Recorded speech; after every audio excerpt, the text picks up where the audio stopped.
এয়া মই এটা চব্জি বনাব ওলাইছোঁ, বিন গাজৰ চব্জি। এতিয়া কণী দিওঁ, কাৰণ নহৰু আৰু অলপমান কালি জিৰা দিছোঁ। চব্জিটো বনাই চাওঁ কেনেকুৱা লাগে। অকণমান বইল কৰা চিকেন আছে, কণী দি দিম। অকণমান ভাজি লৈছোঁ, নিমখ দিছোঁ এয়া, আৰু চিকেনখিনি দি দিছোঁ। বনাই চাওঁ কেনেকুৱা লাগে। এনেকৈ কৰি বনাওঁ চিকেনটো, ভাল লাগিব এয়া। আৰু অলপ নাৰিকলৰ পাউডাৰ দি দিম, টেষ্টটো অলপমান বেলেগ হ'ব, ভাল লাগিব খাই। নাৰিকলৰ পাউডাৰখিনিও দি দিছোঁ এয়া।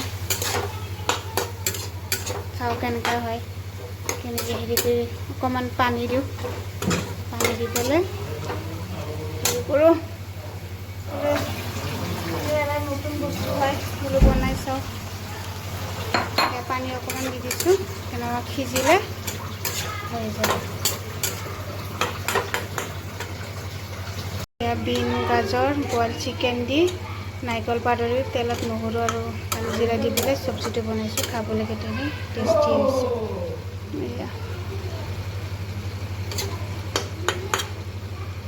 মুৰ্গী ঠেং বনাইছোঁ, এইফালে ভাতকেৰেলা ফ্ৰাই কৰি আছোঁ। হৈ গ'ল বোলে মুৰ্গী ঠেং এয়া, ৰেডি হৈ গ'ল। এইফালে এয়া ভাতকেৰেলা ফ্ৰাই কৰি আছোঁ, হেৰি আছে সিজিছে।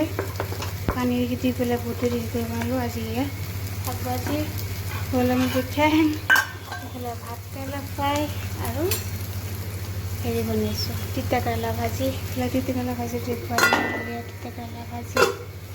ভাতকেৰেলাটো উল্টাই দিওঁ এয়া। কেৰেলা ভাজি আজি দুপৰীয়া এয়া চব্জি বনাইছোঁ। কুলি শাক আনিছোঁ, ভাজি পেলাই নহৰুটো ৰঙা কৰিছোঁ। শাকখিনি ধুয়ে কাটিছিলোঁ, বোলো আদাৰপৰা এনেই হেৰি কৰি লওঁ এয়া। শাকখিনি এনেকৈ ধুই লওঁ। ৰাতিপুৱা বজাৰ গৈছিলোঁ, লৈ আনিছিলোঁ কমলি শাক। এনেই নাপাওঁ, একমুঠি 20 টকা দি আনিলোঁ।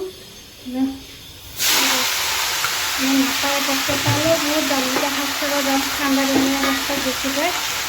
নহৰু দিছোঁ, দুপৰীয়া শাক চব্জি ভাজি বনাওঁ। তাৰপিছত জলকীয়া দুটা ফালি দিছোঁ এয়া শাক ভাজিটো। দুপৰীয়া শাক ভাজি, মুৰ্গী ঠেং, ভাতকেৰেলা ফ্ৰাই এইবিলাক বনাইছোঁ। ভাত খাব ওলাইছোঁ, 4টা বাজে। জেফা বাই কিবা কাম কৰি আছিলে, এয়া চব ভাত এনেকৈ কৰি লৈ লৈছোঁ।